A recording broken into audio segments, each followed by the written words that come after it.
We're going to talk about a little bit more on the function today. And we're going to talk about symmetry testing. We're going to talk about even and odd functions. And symmetry testing and even and odd function is related, right? We're going to talk about increasing, decreasing, constant behavior. And you can see if you're graphing from left to right, if your hand is going up, we call that increasing. Left to right graphing, if your hand is going down when you're graphing, it will be decreasing. From left to right, your hand is horizontal, that's going to be constant, right? We're going to also talking about minimum relative or maximum relative. And average rate change, we call this is slope, right? And we're going to talk about all these topics. So first example we're going to look at it is see if we can tell what types of symmetry this is, right? Looking at the first one, if we already know the shapes of the graph, or if not, I guess you just need to trust by my word, or you can use the plotting the points to graph it. But the first one, which is absolute value, when you graph this, it will be look like this, starting from 0, 0. So when you fold this y-axis on the right side of the graph match or goes on top of the left side of the graph exactly. So when you're folding this graph should be matching exactly on the other side, right? That's what y-axis symmetry is. Symmetry on y-axis. So let me write that down. It will be y-axis symmetry.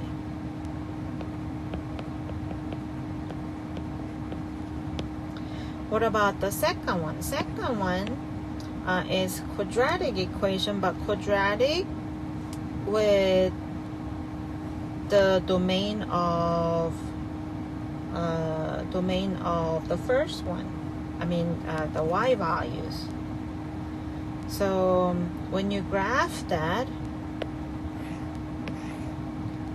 from the -4, your graph will be something look like that, where if you're folding your x-axis, the bottom goes on, matches exactly on the top one. So if you fold this graph should be going exactly on the top line that matches.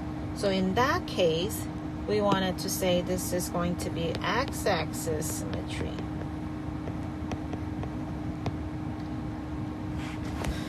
You might say, well, hold on, I don't know how you graph all this, right? This is something we're going to learn. I'm just trying to explain what symmetry means and different symmetry is, right?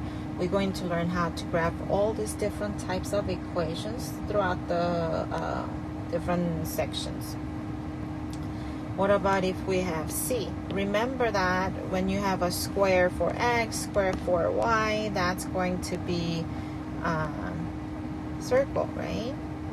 And that one, when you graph it, that's what you're going to have. This is going to be all 3, right? Everywhere is 3.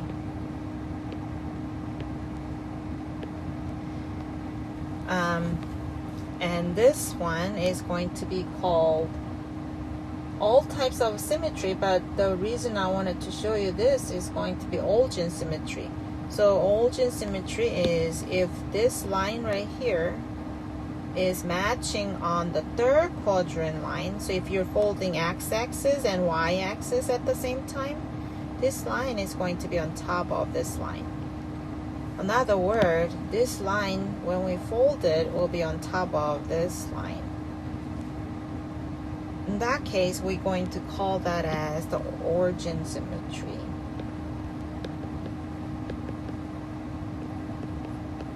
But at the same time, it's also x-axis symmetry, because if I fold x-axis, this line right here will be matching this line, right? This line, right? So it's x-axis symmetry, but also y-axis symmetry. If you have a circle, your center is 0, 0, right? Because this line right here will be matching this line. So I just wanted to show you with this example is what different types of symmetry and how it works instead of actually graphing. So the example B is asking to see if it's even, odd, or neither, right? Remember we went over y-axis symmetry, x-axis symmetry, and I told you it's all related, right? And I'm going to show you how it's related. So this one, when we look at it, the first one, right, this graph right here, from the example 1, because the graph on the first quadrant will be exactly matching on the third quadrant, so this is going to be origin symmetry, right? In origin symmetry, this is going to be odd functions. So let me write that down. This is going to be odd functions.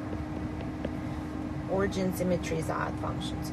What about this one? Second one, if you fold y-axis, the right side match exactly on the left side. In that case, we will say this is going to be even functions. And it was y-axis symmetry, right? Y-axis symmetry is even functions.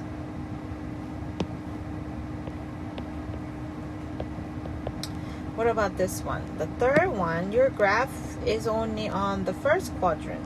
So if I fold y-axis, there will be nothing to match. When I fold x-axis, there is nothing to match. There is no half circle on the third quadrant, so it's not going to be odd function, not either. So in this case, there is no even odd. So we will say neither functions. So that's how you're going to tell from the graph. But then what about from the functions, right? Equations or functions are given. So if we're looking at D, we have quadratic equations with absolute value. So how are we going to tell if this is odd or even? Well, we have formulas. You're going to replace x instead of x with negative x. If we replace x with negative x and end up getting f of back, so f of x function back, then that's going to be even functions. If we replace negative x and we end up getting negative f of x, then it will be odd functions, right? So that's how you're going to tell even function, odd functions from the graph. Given functions or equations. So let's try that. You're going to let x equals to negative x and simplify this. So square negative makes it positive.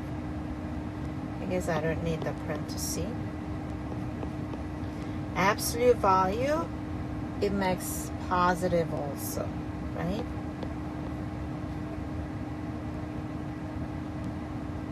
So this is going to be same as f of x what you started, right? So this is going to be even functions. What about you letting x equals to negative x on the g of x? So then you replace negative x and you end up getting negative 4x cubed plus x. This is going to be same as, so if I factor negative out, I will get 4x cubed minus x, which means this is same as negative g of x. So when you get exactly same thing back with negative in front, this is going to be odd functions. Remember, when you get exactly what you started back, even the sign, it will be even functions.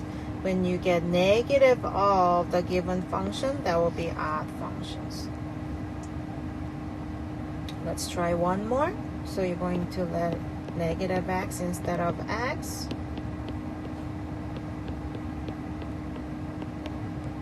Gives you negative x. This negative disappear because you have even power.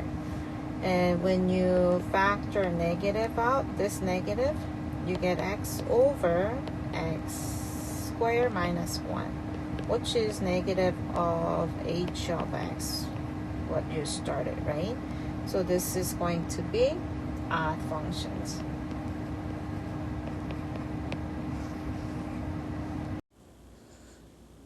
Example 3 is asking to find increasing, decreasing constant intervals.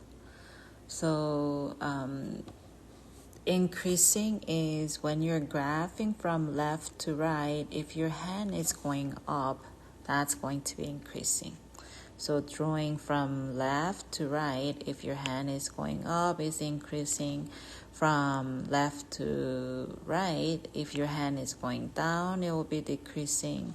From left to right, if your hand is horizontal line, that will be constant, right? So when we're following this graph from left to right, from this point, this is all decreasing until where? Here. So your interval will be given from here to there because you're moving right to left. Right to left is your x value, right? The first point's x value is negative 4. All the way here, your x value is negative 1. Because you're moving left to right, you're going to give an interval of x values. And that's going to be decreasing. So you're decreasing.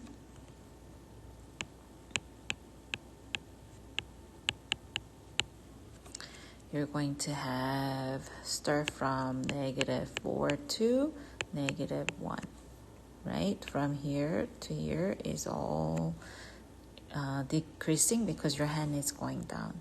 From left to right, from this point to here, it's going to be constant line, right? The horizontal line.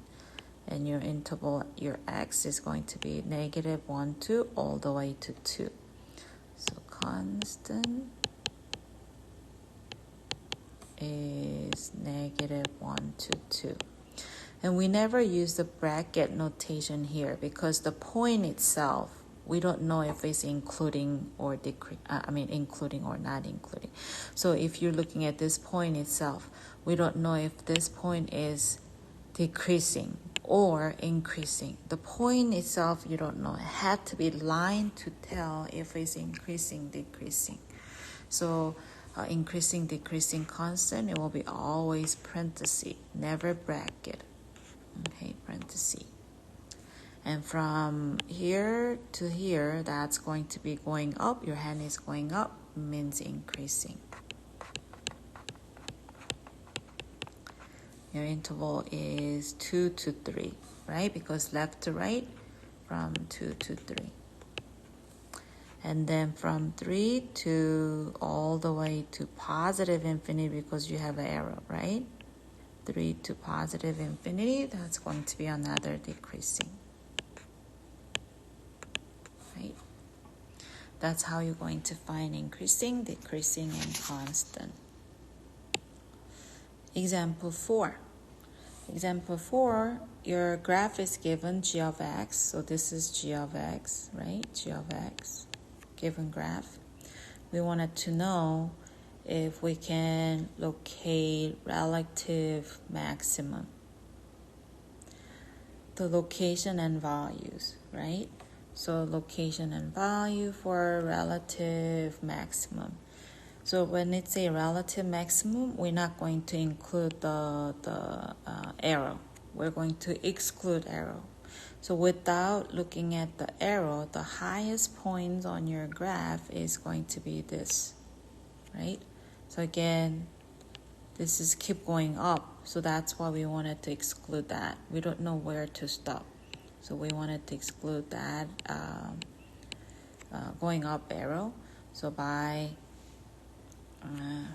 looking at it, this is going to be relative maximum. And that you could put it as 2 and 1. X is 2, y is 1. Or you could say x is equals to 2, or f of x equals to 1. Right? Y is equals to 1 or x equals to 2. What about relative minimum? Relative minimum is the lowest points excluding the arrow. So lowest point will be that one. That is going to be x negative 1, y is negative 5. So you could write it that way, or x equals to negative 1, or y, which is f of x, equals to negative 5. You also wanted to write increasing, right? So when your hand is going from left to right, this is going down, so this is decreasing. From this point, it goes up, so it's increasing. From that point, it's going down again, decreasing. From this point, going up again, so increasing. So if you wanted to give, because it's moving from left to right, not from up and down, you're going to give your interval of your x. So this is negative infinity to all the way to negative 1 is decreasing. Another area that's decreasing is 2 to 4 decreasing. And this is going to be increasing, and this is going to be increasing. And this is 0, so all the way to positive infinity. So let me write it down. Your increasing is negative 1 to 2, and 4 to positive infinity is increasing. Decreasing is negative infinity to negative 1, and 2 to 4 is decreasing. Constant, we do not have horizontal line, so that's empty set. Example 5 is asking us to find the average rate of change. So average rate of change, we've seen the formulas.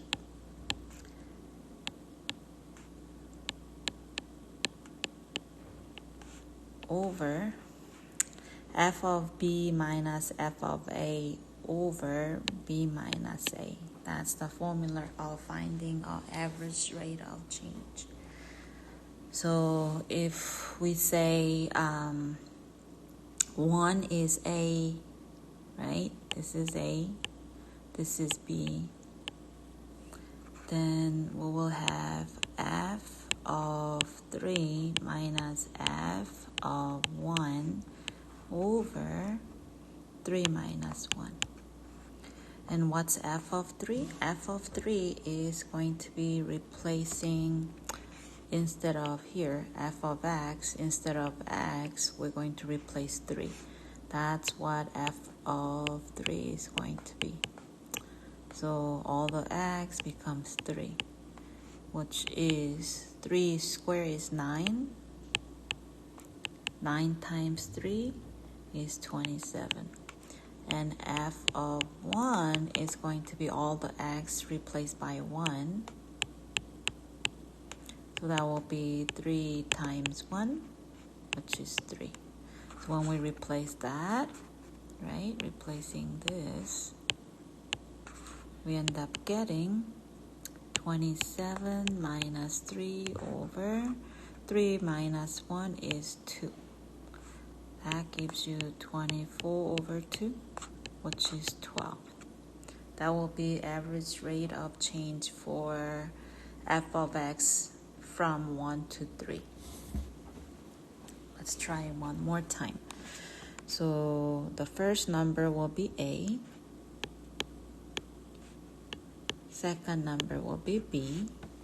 Then your f of A, which is f of 1, is going to be